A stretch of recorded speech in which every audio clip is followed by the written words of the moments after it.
আসসালামু আলাইকুম everyone, welcome back to my channel. আশা করি যে যেখানেই আছেন আল্লাহর অশেষ রহমতে ভালো আছেন। আলহামদুলিল্লাহ, আমরাও ভালো আছি। আজকে হচ্ছে আমার কবুতরগুলো শেয়ার করব, আর সব সময় হচ্ছে মুরগিগুলোই শেয়ার করে থাকি। তো চিন্তা করলাম আজকে কবুতরগুলো নিয়ে একটা ভিডিও শেয়ার করি আপনাদের সাথে। আশা করি আপনাদের সকলের ভালো লাগবে, আর ভালো লাগলে প্লিজ আমার চ্যানেলটা সাবস্ক্রাইব করে পাশেই থেকে যাবেন। তো এখানে হচ্ছে এই যে আমার কবুতরগুলোকে উপরে একটা পাত্রে পানি দিয়ে দিচ্ছি, আর ওরা হচ্ছে এখন এই যে গোসল করতেছে। আর সামনে হচ্ছে শীতকাল, আর আজকের ভিডিওতে বলবো আমরা শীতের আগে আগে কিভাবে কবুতরগুলোকে পরিচর্যা করি। তো আজকে আমি কবুতরের খাবারগুলো শেয়ার করব না, এমনি বলে দিব আর কি।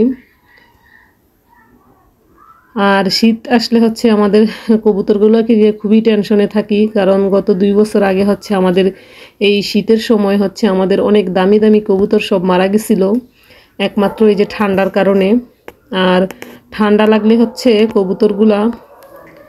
কবুতরগুলার যখনই ঠান্ডা লাগবে এটা বুঝবেন হচ্ছে ওরা সবুজ পায়খানা করে, তখনই বুঝতে হবে যে ওর কোনো একটা সমস্যা হচ্ছে বা ঠান্ডা লাগছে। তখন সাথে সাথে ট্রিটমেন্ট করতে হবে ওদেরকে, না হয় আর বাঁচানো যায় না সহজে, একটু দেরি হলেই একেবারে বাঁচানোই যায় না তাদেরকে।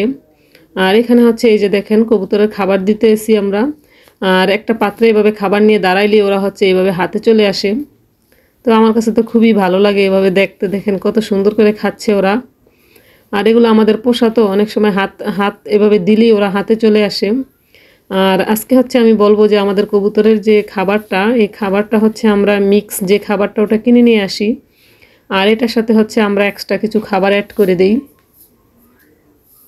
তো এখন হচ্ছে দেখাবো আমাদের কয়টা কবুতরের বাচ্চা হয়েছে আর কি সেগুলা। এই যে এই কবুতরের বাচ্চাগুলো হচ্ছে আমাদের 1 সপ্তাহ আগেই হয়েছিল। তো মাশাল্লাহ খুব দ্রুতই এটা বড় হয়ে গেছে।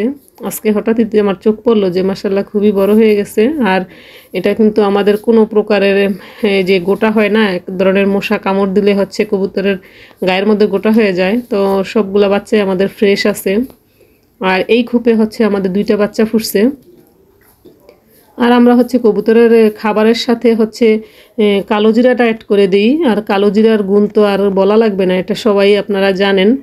কালো জিরা হচ্ছে ঠান্ডার মানে খুবই উপকারী, আর এটা হচ্ছে সর্বরোগের ঔষধ বলা হয় আর কি। তো এই কালো জিরাটা এক্সট্রা কিনে তারপরে হচ্ছে ওদের খাবারের সাথে আমরা মিক্স করে দিই। আর এই যে এই কবুতরটা হচ্ছে ডিম নিয়ে বসে আছে। ওর ডিমগুলো হচ্ছে কয়েকদিনের মধ্যে ফুটে যাবে। এই যে এখানে 2টা ডিমে দেওয়া আছে। ভিডিওটা দেখতে দেখতে ভিডিওর কোনো অংশ যদি ভালো লেগে যায় প্লিজ আমার চ্যানেলটার সাথেই থেকে যাবেন, আর একটা লাইক দিয়ে দিবেন, কারণ আপনাদের একটা লাইক আমার ভিডিওটাকে অনেকের কাছে পৌঁছে দিতে সাহায্য করবে। আর এই সাদা কবুতরটা হচ্ছে আমার খুবই ফেভারিট একটা কবুতর ছিল। ওর হচ্ছে নরটা মারা যায় গত শীতে আমাদের, তো ও একাই আছে এখন। আর এই কবুতরটার সাথে ওকে আমরা জোড়া দিয়ে দিছি। এখানেও 2টা কবুতর আছে।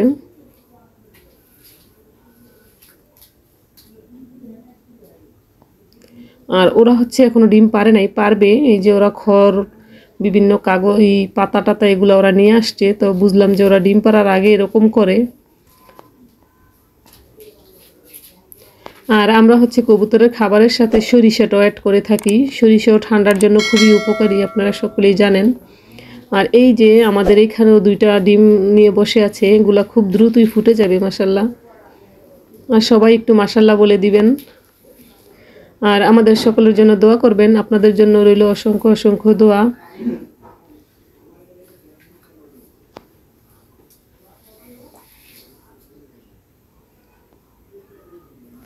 দেখেন এই কবুতরটা কেমন রাগান্বিত হয়ে আছে, আমি ভিডিও করতেছি, সে খুব রাগ করছে। আসসালামু আলাইকুম, আল্লাহ হাফেজ।